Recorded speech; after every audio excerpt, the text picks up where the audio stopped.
ti implora dirección, perdón y protección. A ti, oh Jehová, levantaré mi alma. Dios mío, en ti confío, no sea yo avergonzado, no se alegren de mí mis enemigos. Ciertamente ninguno de cuantos esperan en ti serán confundidos, serán avergonzados los que se rebelan sin causa. Muéstrame, oh Jehová, tus caminos, enséñame tus sendas, encamíname en tu verdad y enséñame, porque tú eres el Dios de mi salvación, en ti he esperado todo el día. Acuérdate, oh Jehová, de tus piedades y de tus misericordias que son perpetuas. De los pecados de mi juventud y de mis rebeliones no te acuerdes, conforme a tu misericordia. Acuérdate de mí por tu bondad, oh Jehová. Bueno y recto es Jehová, por tanto él enseñará a los pecadores el camino, encaminará a los humildes por el juicio y enseñará a los mansos su carrera. Todas las sendas de Jehová son misericordia y verdad para los que guardan su pacto y su testimonio. Dios le bendiga. Y seguimos cantando a nuestro Dios. Le voy a pedir que nos mantengamos en pie y vamos a seguir cantando a nuestro Dios, porque es lindo cantar al Señor, ¿eh? Dice Gálatas 5:5, estad firmes en la libertad, estad pues firmes en la libertad con que Cristo nos hizo libres, y no estéis otra vez sujetos al yugo de esclavitud. Vamos a cantar a nuestro Dios ese precioso coro que dice que hay libertad, hay libertad en Cristo Jesús, porque Él rompió nuestras cadenas. Así que cantamos.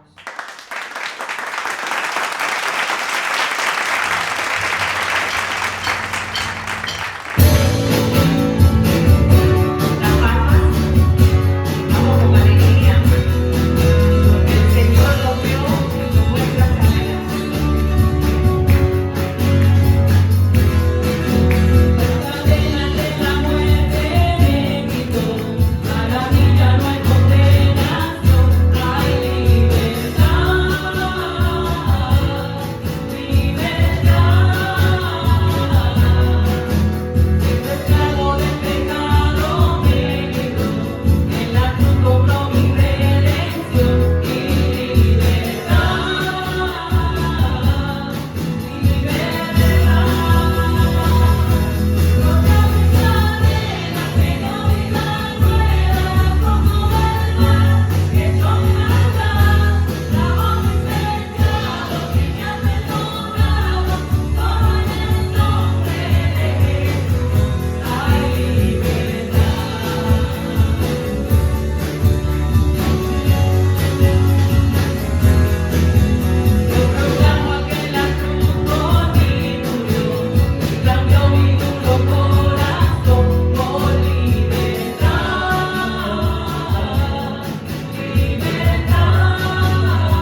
Gloria al nombre de nuestro Dios porque nos ha hecho libres. Gracias al Señor.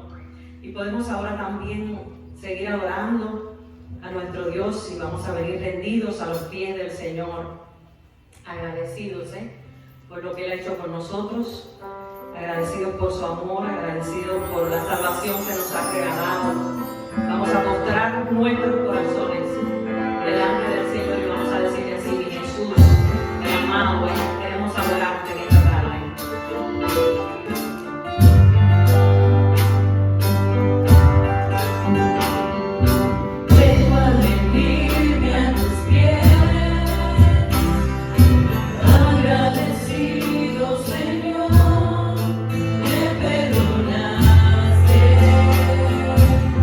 Cambiaste mi corazón.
gracia.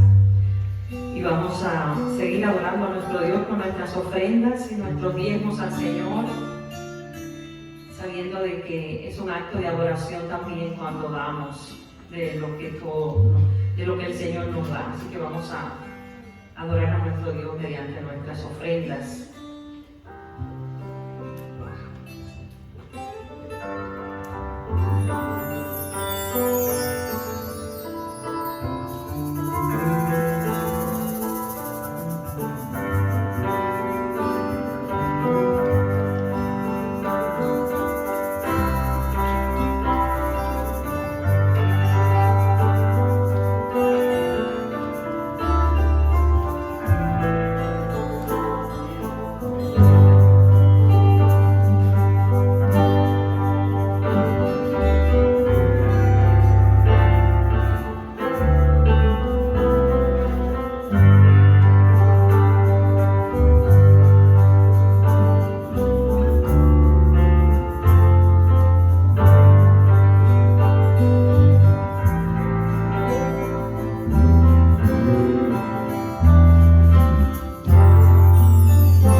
Porque no mereces menos, Padre, porque tú eres el dueño, Señor, de todo lo que nosotros tenemos, mi Dios. Porque por medio de nuestra presencia, de nuestras ofrendas y de poner nuestro corazón aquí delante de ti, Señor, por medio de todos esos actos, nosotros podemos adorarte, Señor, y exaltar tu nombre por sobre todas las cosas. Permite, mi Dios, que nuestro corazón sea puro y sincero delante de ti.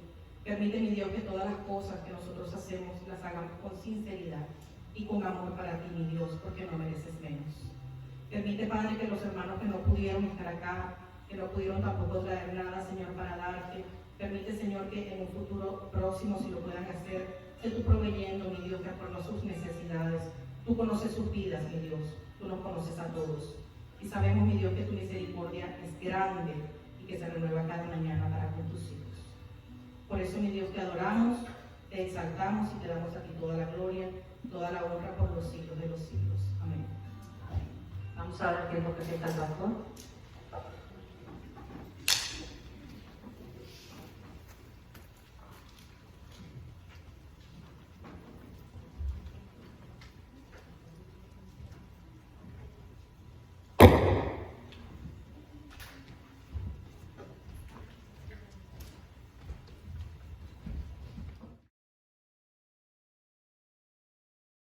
Bien, que Dios les bendiga. Mi deseo en esta tarde, solamente quiero pedirle a todos los hermanos que tienen su Biblia, por favor tengan la amabilidad de abrirla y buscar en el Salmo 25 para tener la lectura de la palabra en esta tarde. Salmo 25, vamos a tener la meditación de la palabra aquí en este Salmo, en busca del camino de Dios. Dice la palabra del Señor en este Salmo 25, luego nuestra hermana Sonia lo leyó hasta el versículo 11. Yo solamente voy a leer 3 versículos nada más. Y así vamos a entrar en el desarrollo de mi mensaje en esta tarde. Salmo 25, dice la palabra del Señor, versículo 4. Muéstrame, oh Jehová, tu camino, enséñame tu senda, encamíname en tu verdad y enséñame, porque tú eres el Dios de mi salvación y en ti he esperado todo el día. Dice el versículo 8, bueno y recto es Jehová, por tanto, Él enseñará a los pecadores el camino, y fijémonos bien en este versículo 9, encaminará a los humildes por el juicio y enseñará a los mansos su carrera. Vamos a orar.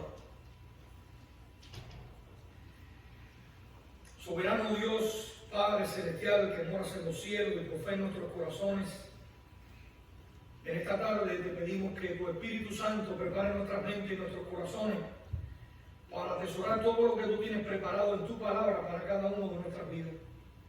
Padre, en el nombre de Jesús, pon palabras en mi boca, palabras tuyas, palabras que sean para la edificación de nuestras vidas. Tenemos hambre, tenemos sed de ti y queremos ser saciados por medio de tu palabra, con el mensaje que tu Espíritu Santo, el Consolador, nos va a dar a nosotros de una manera muy especial en este día. Bendícenos de una manera muy especial y permite que para la gloria y honra de tu nombre estas enseñanzas, tanto generales como específicas, queden caladas en lo más profundo de nuestros corazones para enfrentar todas las vicisitudes y los problemas que tenemos que enfrentar en la vida cada día. Padre, te damos toda la gloria y toda la honra. Tú eres digno de toda oración. Creo que estamos haciendo una petición de ayuda porque sabemos que somos débiles y sabemos que necesitamos tu apoyo, tu dirección, tu ayuda y tu sostén.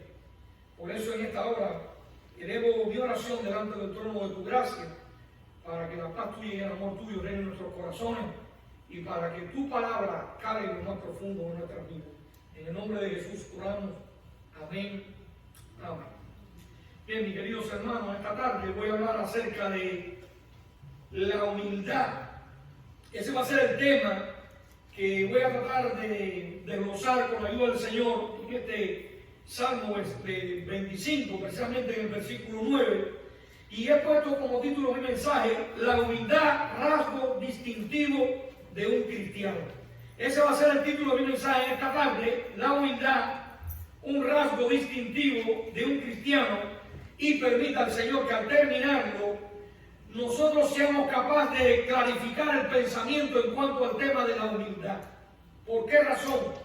Porque tenemos algunos conceptos y algunas ideas muy erróneas y muy equivocadas en cuanto al tema de la humildad. Y es por eso que con la ayuda del Señor quiero hacer alusión a este tema tan importante que está en toda la Biblia y permita al Señor que al terminarlo, pues nosotros seamos capaces de entender la importancia que tiene para la vida cristiana reconocer la humildad como una fuente de vida, como una experiencia vivencial desde la perspectiva de nosotros los cristianos. Creo que a manera de una pequeña introducción quisiera decirle que cuando estudiamos la historia del cristianismo, la historia de la iglesia, hay dos grandes predicadores del siglo XVIII que me impactan a la hora de estudiarlos, la vida de ellos. El primero se llamaba Juan Wesley y el otro se llamaba Jorge Whitefield. O sea, eran dos líderes pastores de la obra metodista y tenían, dice la historia, algunos desacuerdos fuertes en cuanto a su teología. Aún así, eran dos líderes muy destacados en esta obra, Wesley y Whitefield. Eran dos grandes evangelistas a través de toda la historia. Sin embargo, la historia nos cuenta de que tenían desacuerdos fuertes en cuanto al tema de la teología. Ahora, a pesar de esto, ellos, cuando estudiaron la vida de ellos, podemos ver que tuvieron mucho cuidado de no crear problemas entre sí en público que pudieran estorbar la predicación del Evangelio. Creo que en cierta ocasión dice la historia que le preguntaron a Whitefield si esperaba ver a Wesley en el cielo y Whitefield le respondió que no. Todo el mundo se rió y luego le explicó y dijo, creo que Wesley va a estar tan cerca del trono de Dios y nosotros vamos a estar tan lejos que será muy difícil que nosotros lo podamos ver. Y ahí creo que fue una respuesta bastante célebre y creo que cada uno de estos hombres tenían opiniones firmes en cuanto a distintas cuestiones teológicas, pero estas opiniones no hicieron una fisura ni mucho menos hicieron que uno se sintiera superior al otro. Al contrario, la historia nos dice que Whitefield expresó con gran humildad una gran respuesta ante tal pregunta. Creo que el día de hoy vamos a tratar algo que está muy estrechamente relacionado con esta historia de estos dos pastores, de estos dos líderes en la obra misionera. Y quiero tratar algo que debe de caracterizar al creyente o al Hijo de Dios, porque es una cualidad que se vio clara en estos dos grandes líderes, y permita al Señor que sea de gran enseñanza para la vida de nosotros como cristianos y como pueblo de Dios. Creo que hoy en día vamos a tratar algo que profundamente está implícito en todo el decursar de la Biblia, y es el tema de la humildad. Y creo que hoy hablaremos de la cualidad de la humildad, pero como un rasgo verdadero, vivencial, una experiencia vivencial que todo cristiano debe tener. Quizás cuando hablo de humildad estés pensando en este momento que en los tiempos difíciles en que vivimos es demasiado difícil ser humilde, porque para triunfar en este mundo tan agitado y tan perverso, lo que necesitamos es tener ¿qué cosa? Astucia, sagacidad, seguridad, ser vivo, y constantemente oímos cada pensamiento en el mundo que nos ha tocado vivir, que uno se queda un poco triste a la hora de escucharlo, pero es una experiencia real que cada día nosotros oímos en el trabajo, en la escuela, en el hogar, en la familia, en el matrimonio, pero muy latente se oyen muchos pensamientos en cuanto a la crítica de que una persona sea humilde en la sociedad en que vivimos. Sin embargo, la Biblia nos dice muy claramente que la humildad es clave para triunfar en la vida. Aunque el mundo por su parte tenga una connotación o nos da otra perspectiva o nos da otro mensaje diferente a el concepto bíblico de humildad, no habla de tener, nos habla de tener una experiencia clara en cuanto a este tema. ¿Por qué razón digo esto? Porque vivimos en un mundo donde la autoestima muchas veces la tenemos ¿por dónde? Por el piso. Vivimos en un mundo que constantemente se nos exigen derechos, pero no deberes. Y solamente hay que recordar que en la experiencia vivencial que tenemos como seres humanos, como cristianos, pues oímos muchas veces, si tú no te espabilas y dejas la bobería, ¿entiendes? Pues entonces te va a comer ¿qué cosa? El león.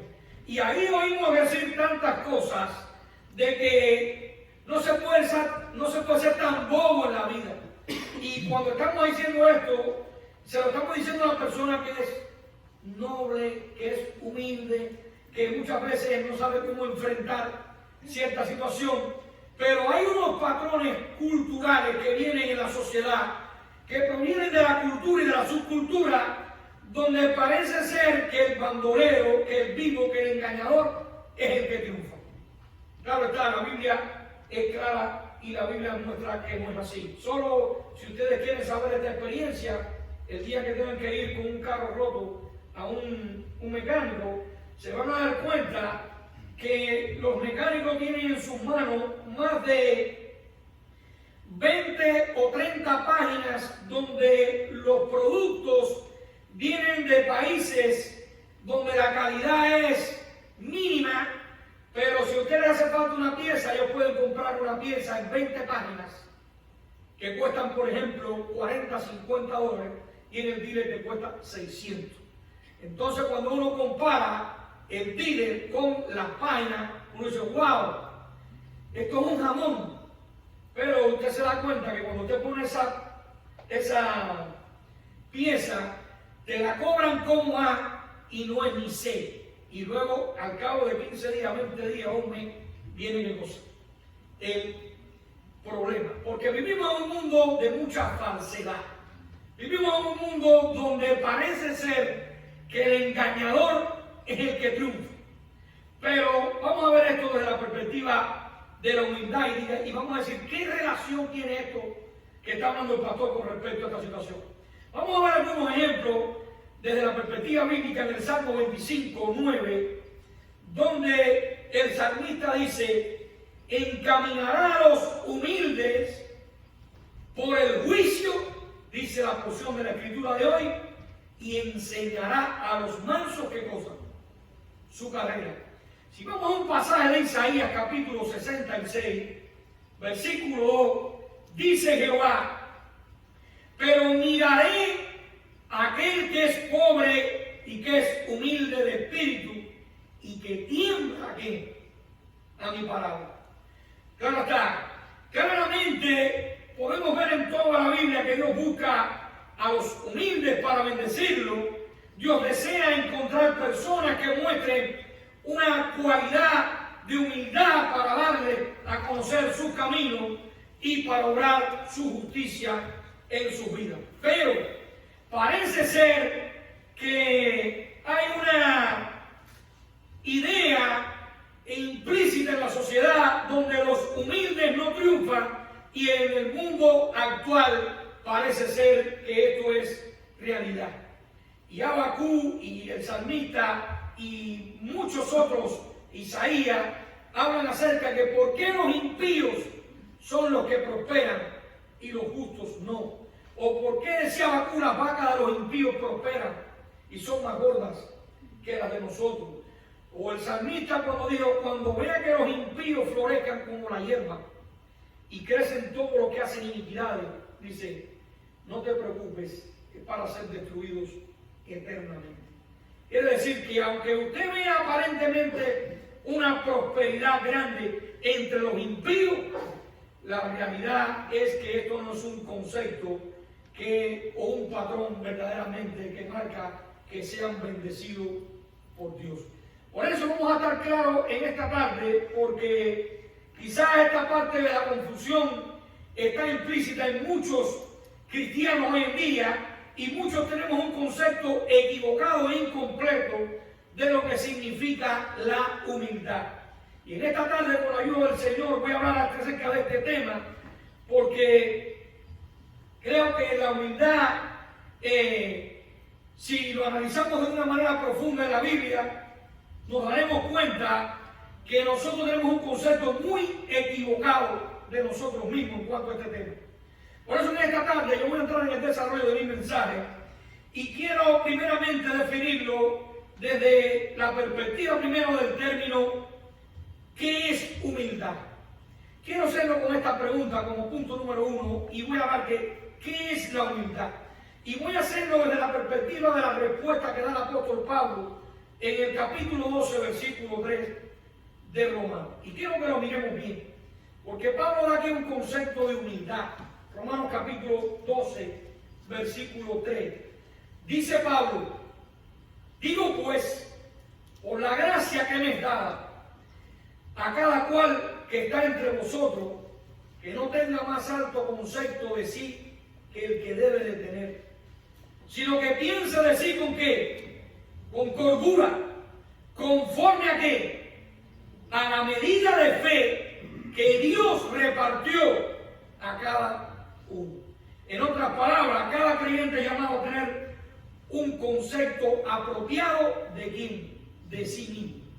Es importante que nosotros entendamos esta realidad, porque si nosotros conocemos claramente lo que es autoestima, pues entonces, si nosotros conocemos, bien, lo que es identidad, pues entonces autoestima y autoimagen va a ser qué cosa, estrechamente relacionado correctamente.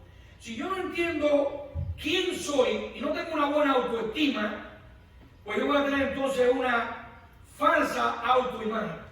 ¿No es así? Muy importante, nuestra identidad me define a mí mi autoestima y mi autoimagen. El mundo te vende un programa de cómo tú te ves, qué es lo que tú tienes, qué es lo que tú haces, qué es lo que tú logras. Y en la medida en que tú tienes, que logras, que haces, tú te ves. Pero la Biblia habla diferente a esa connotación. ¿Por qué? Pues ser humilde no tiene que ver tanto con esto.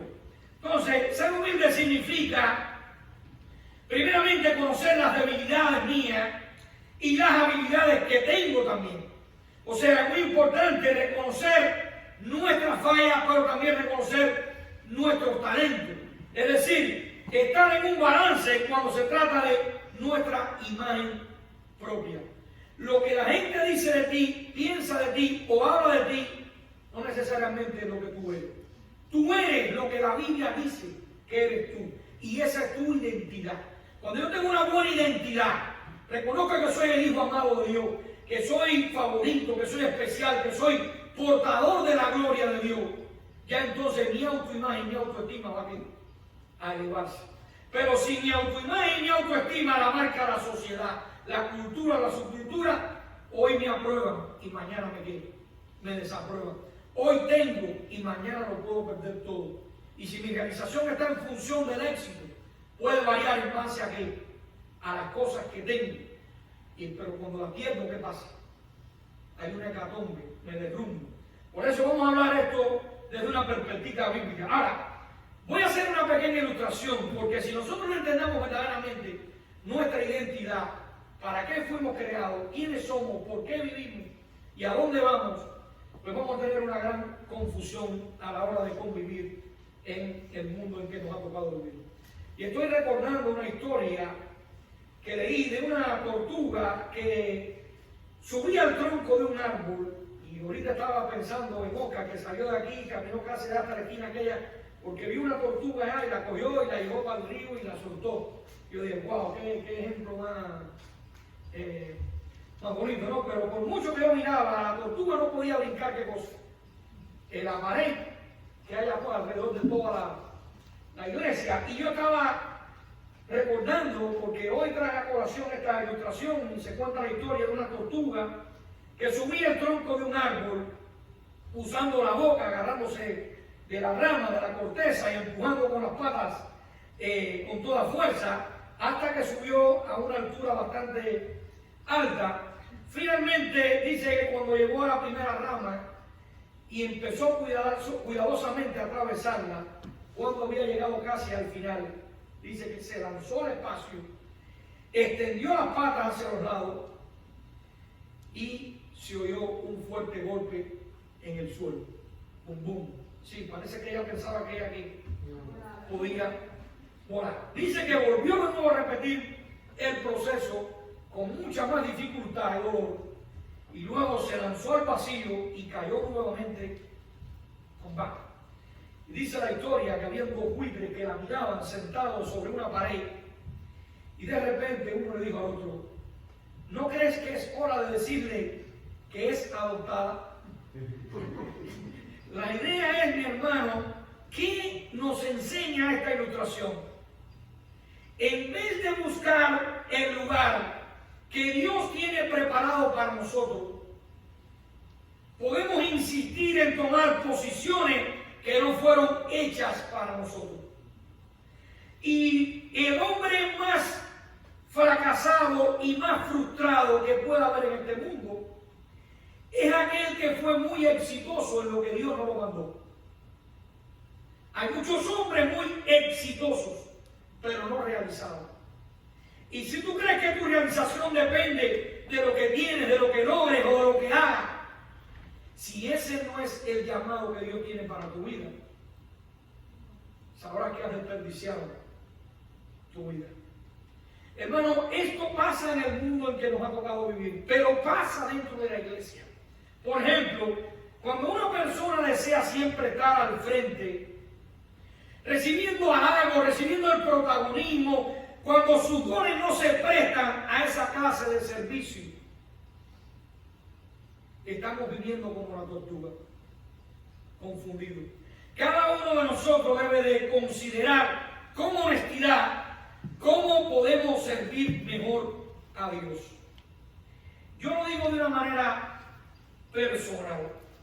Yo recuerdo que un día, cuando yo estaba en 9º grado, en mi pueblo había unos carnavales, una fiesta que se hacen siempre célebre en Cuba, en Sasa del Medio. Y yo recuerdo que ponían un grupo musical en una carroza y salían todas las muchachas bailando y el grupo musical en la carroza, pero se había enfermado el cantante. Y no podían salir y tenía que salir ya ahora, ¿verdad? Y entonces estaban buscando un cantante. Y saben que yo me presté para ser el cantante ofrecieron algo para darnos, yo no voy a decir lo que ofrecieron, pero cuando me dieron por si me da una, voy para arriba. Y yo subí a cantar, y cuando yo empecé a cantar ahí con el grupo, bueno, aquello, el pueblo cayendo a la atrás, aquello tremendo, porque yo tenía muchas relaciones en el pueblo, y mi esposa iba al lado de la carroza, y yo miraba a todo el mundo, yo no me oía, pero yo sí veía el pueblo atrás de la carroza, y yo decía, wow. Soy un talento, ¿me entiendes? Yo pensaba que era lo máximo cantando, ¿me entiendes? Porque al ver aquello y todo aquello, ¿me entiendes? Yo decía, wow, este es el mío, ¿me entiendes? Nunca había cantado, pero cantando ahí en el club. Y pasó que después al otro día me pusieron a cantar en el club por la noche, en una fiesta completa, todo el pueblo, y yo cantando, y aquello fue tremendo. Bueno, bastó que al otro día me pusieron una matinée tremenda. Y al otro día me mandaron para un programa de radio. Y yo cantando por radio. Y wow, yo decía, no, pues soy una personalidad. Yo no me oía nada, pero a la gente le gustaba. Aparentemente, lo que estaba era, como se dice, de fiesta. Hasta que una señora al lado de mi casa grabó el programa por la radio. Y un día que yo iba con mi esposa a llevarla ahí al parque, que tenía que irse para el pre, ella me llamó a mí, a mi esposa, y me puso el casete para ir. Y cuando yo vi aquello, y yo despedí a mi esposa en la hora, pero yo salí corriendo para casa del director, y ahí fui a reclamar, porque parecía un perro ladrando. ¿Me entiendes? Y era la verdad, yo no soy cantante, el anhelo de mi vida es ser cantante. Yo cuando veo a un hermano cantando, eso para mí es un deleite. A mí me encanta cantar, pero parezco un perro ladrando, y eso no es mi don. Pero mi anhelo es ese, yo quisiera ser un cantante. Cuando yo oigo, por ejemplo, a Balbuena, a los que cantan bien, ¿me entiendes? A Media, a todos los que cantan aquí, y yo me quedo así, como si yo fuera, para mí cantar es un deleite. Lo que pasa es que no soy como la discoteca, ¿me entiendes? No tengo ese don. Y a veces uno tiene que ser sincero, hermano, y ser honesto, y ser humilde, porque a veces a las personas les gusta más el protagonismo, les gusta tener el lugar donde la gente te aplaude y te reconoce. Pero servir, ese don a veces es difícil. Y a mí me encanta ver a Mérida, a Sonia, a Kenia, que tienen ese don que me dicen, no, lo mío es, quieren estar fuera de la vista, ¿no? Pero es una humildad, ¿por qué? Porque la idea es, yo trabajo para Dios, no trabajo para los hombres. Cuando ese principio está ahí cargado en el corazón del cristiano, pues eso es un acto, creo, bastante de humildad. Y voy a ver esto, trae esto a colación, porque quiero llevarlo de una manera práctica, porque no quiero que este tema pase como otro más, sino que de alguna manera o de otra nos sirva para nosotros a la hora de convivir en este mundo. La humildad consiste en reconocer que tu valor no depende de lo que haces, sino de lo que eres. O sea, si tú estás en Cristo y eres hijo de Dios, ese es tu valor y esa es tu identidad. O sea, tu valor no depende de lo que tienes, de lo que logres o de lo que hagas, sino de lo que tú eres en Cristo. Ese es el primer principio que yo quiero que en esta tarde nosotros lo tengamos bien plasmado. O sea, ser humilde es reconocer que mi valor no depende de lo que tenga, de lo que logre o de lo que haga, sino de lo que yo soy posicionalmente en Cristo. Como dice Pablo, la plenitud de la deidad habita en Jesús, estamos completos en Él, no nos falta nada. Tú y yo estamos completos en Cristo. Cuando tú entiendes esa realidad, eso te da verdaderamente que humildad. ¿Por qué? Porque cuando tú crees que tú vales por lo que tienes, por lo que logras y por lo que haces, empiezas a vivir la vida del pavo real, que es muy lindo cuando abre, pero se le va el grito cuando ve los pies que tiene. ¿Ves? O sea, cuando él se mira los pies, se le da un grito, ¡wow! Porque no corresponde las patitas del pavo real con el esplendor de esa majestuosidad y de esa belleza. Muchas veces nos alocamos tratando de comprobar que valemos algo por el dinero que ganamos o por nuestra apariencia física o aún porque somos más religiosos que otros o porque somos más inteligentes que otros. Y esto es un error. El apóstol Pablo, en cambio, había aprendido la importancia de hallar su identidad en Cristo. Y él, en Filipenses capítulo 3, en el versículo del 7 al 9, dice: pero cuántas cosas eran para mí que ganancias, y las he estimado como pérdida por amor a quién, a Cristo.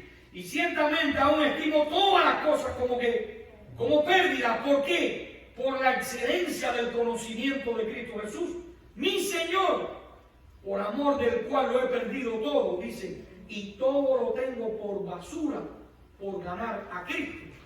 Amén. Dice, y ser hallado en Él, no teniendo mi propia justicia, es aceptación, que es por la ley.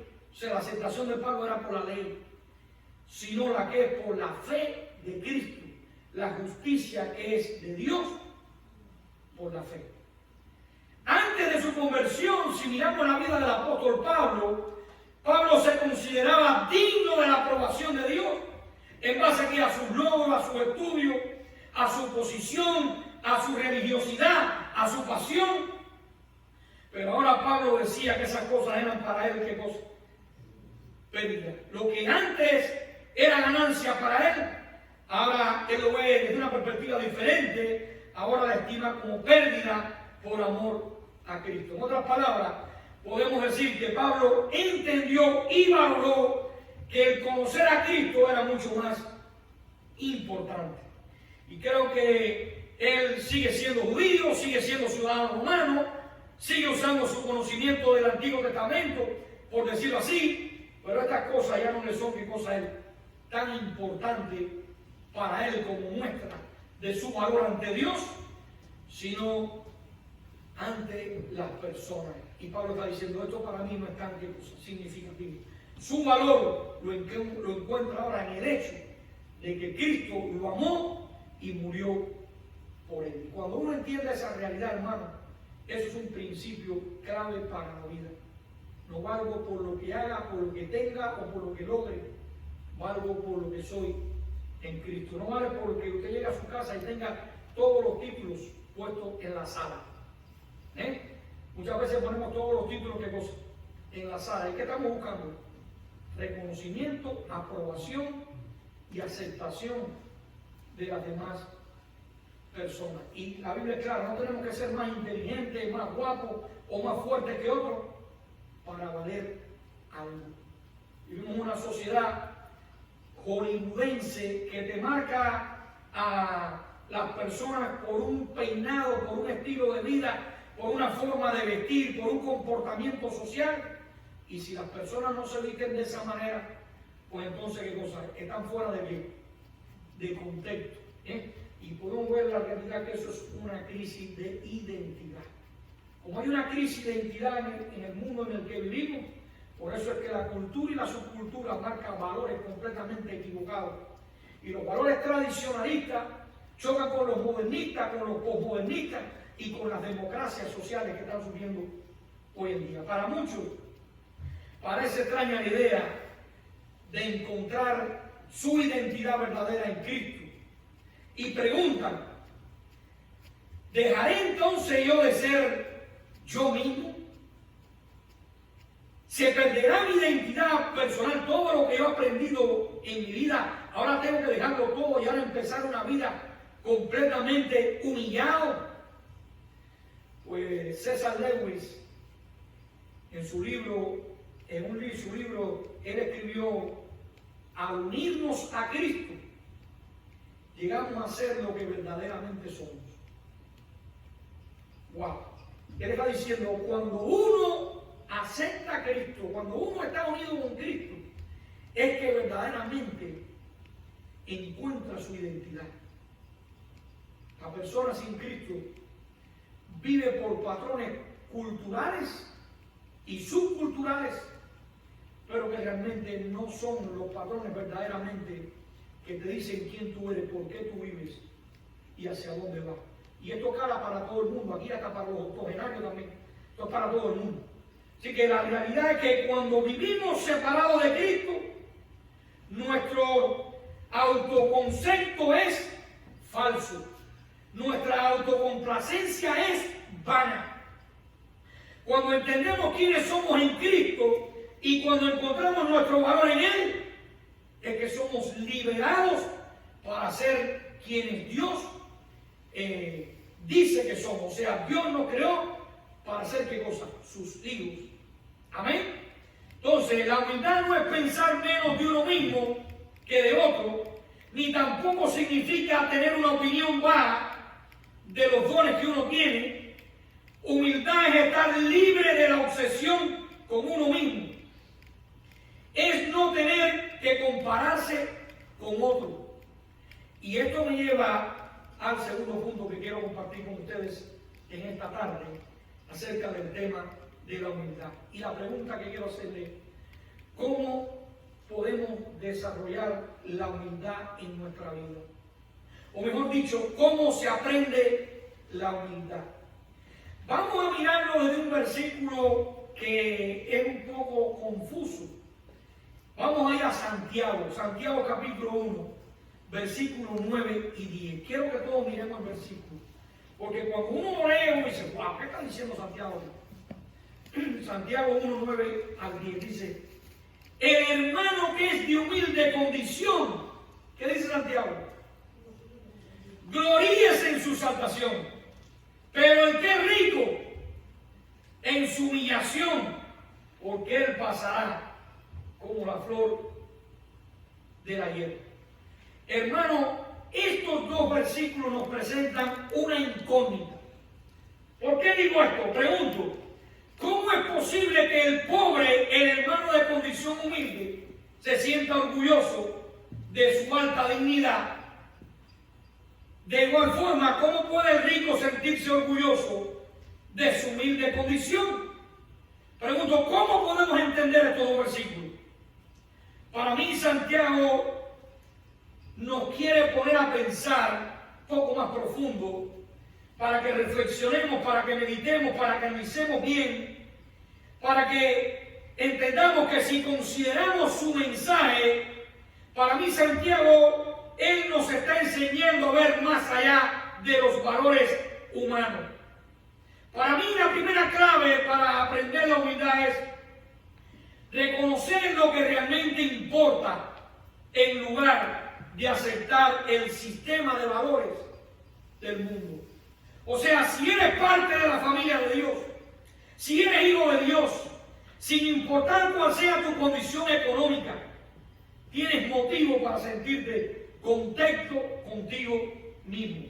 O sea, no tiene que ver con tus logros ante el mundo, no tiene que ver con tu nivel económico, no tiene que ver con las metas que hayas alcanzado. Santiago está diciendo, tiene que ver con el amor que Dios tiene por ti, el hecho de que has sido creado a su imagen y semejanza. O sea, si tienes alguna posición en el mundo, tendrás que recordar que ante Dios eso no vale para nada. Tendrás que encontrar valor en tu humilde condición ante Dios, dice Santiago. En cambio, si no tienes ningún renombre en el mundo, podrás gozarte en tu posición exaltada ante el Señor. Creo que les traje un pensamiento de Juan Faber, uno de los puritanos ingleses, que me impactó a la hora de leerlo. Y él decía: los que conocen a Dios serán humildes, y los que se conocen a sí mismos no podrán ser orgullosos. Wow. Los que conocen a Dios serán humildes, y los que se conocen a sí mismos jamás podrán ser orgullosos, decía Juan Faber, puritano inglés. Creo que este pensamiento está muy profundo. O sea, cuando yo conozco a Dios, el resultado es que yo voy a hacer ¿qué cosa? Humilde. ¿Por qué? Porque no se trata de mí, se trata de quién, de Dios. Y cuando me conozco a mí mismo, mi condición, imposible que sea ¿qué cosa? Orgulloso. O sea, si el primer paso en aprender la humildad es reconocer lo que realmente importa, el segundo es reconocer y contemplar al Señor en mi vida. Santiago nos enseña en el versículo 10 del capítulo 4, humillaos delante del Señor y Él os exaltará. Ahora, existe una falsa humildad que yo la describiera como una imitación de esta virtud. ¿Por qué digo esto? Yo no sé si usted ha visto esto, pero está la persona que constantemente reduce el valor de sus logros, esperando a la vez que otros que cosa expongan sus logros. Esta es la persona que dice, yo no lo hice bien, o es la primera vez que lo hago, y lo ha hecho cientos de veces, pero lo que desea es oír que la otra persona le reconoce, o que le diga, qué bien lo hiciste, eres genial, tú todo lo haces bien. Eso es falsa humildad. Porque en el corazón el deseo es ser reconocido, ser aceptado y ser aprobado.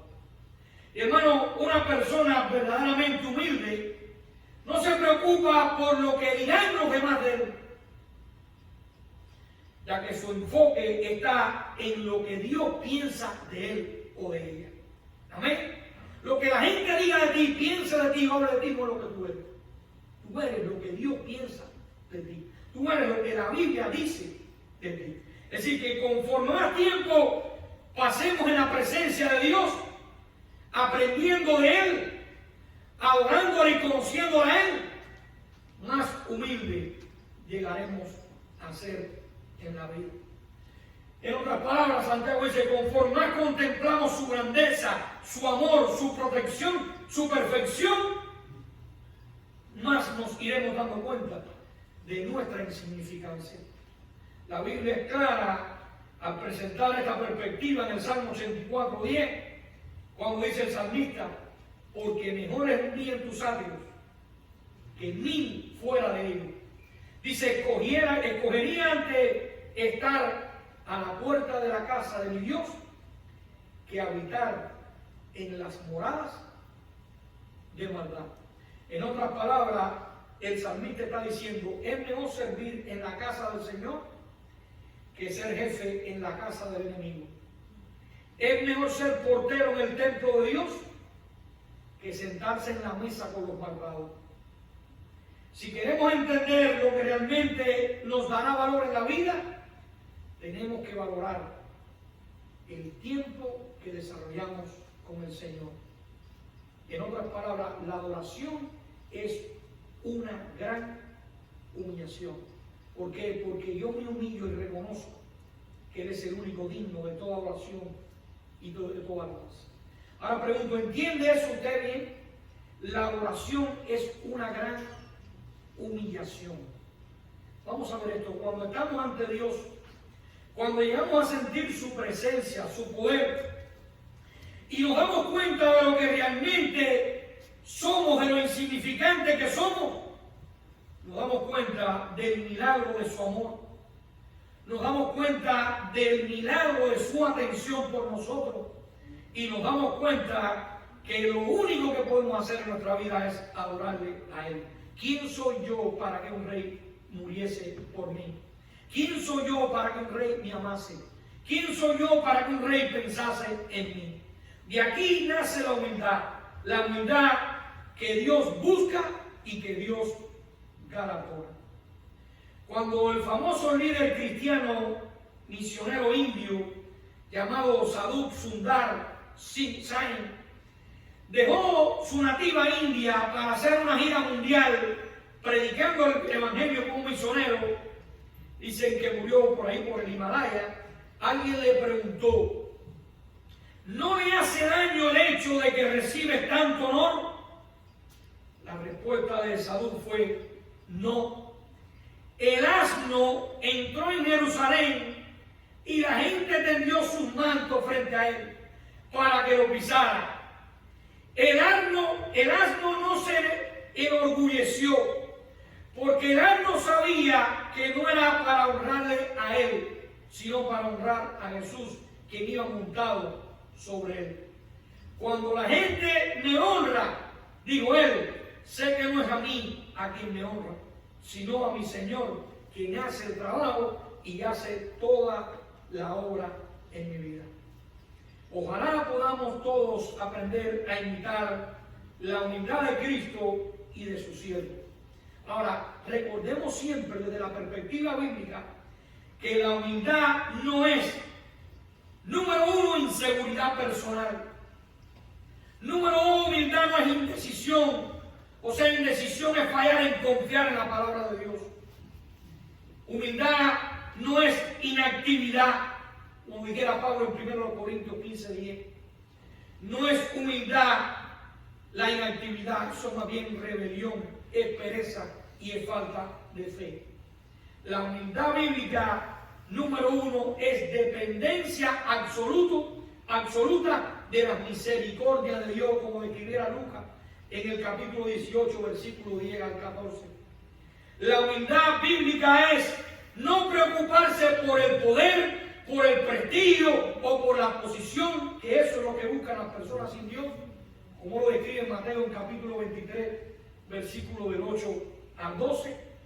Y la humildad bíblica es aceptación incuestionable de la palabra de Dios, como Pablo lo describe en Filipenses 2, del 6 al 8. Pudiéramos decir, no existe una definición bíblica de humildad que no incluya la obediencia absoluta de la palabra de Dios. Por eso en esta tarde es muy importante que entendamos algo.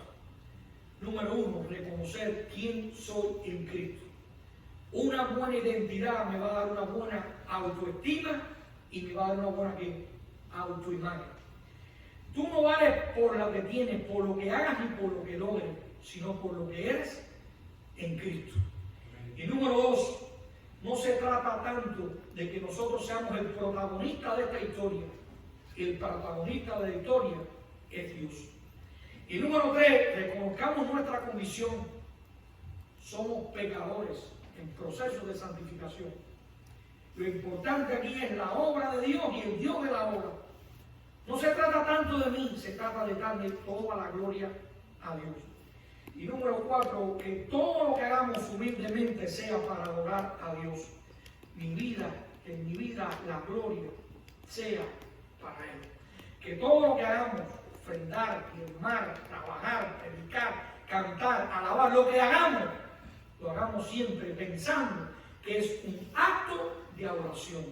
Y sexto, ¿quién soy para que un rey muriese por mí? ¿Quién soy para que un rey pensase en mí? ¿Quién soy para que un rey me amara tanto que fuera capaz de dar a su propio hijo a morir en una cruz? Y número 7, no somos hicotegas. Tenemos una identidad. Que Dios le bendiga en mi deseo. Amén.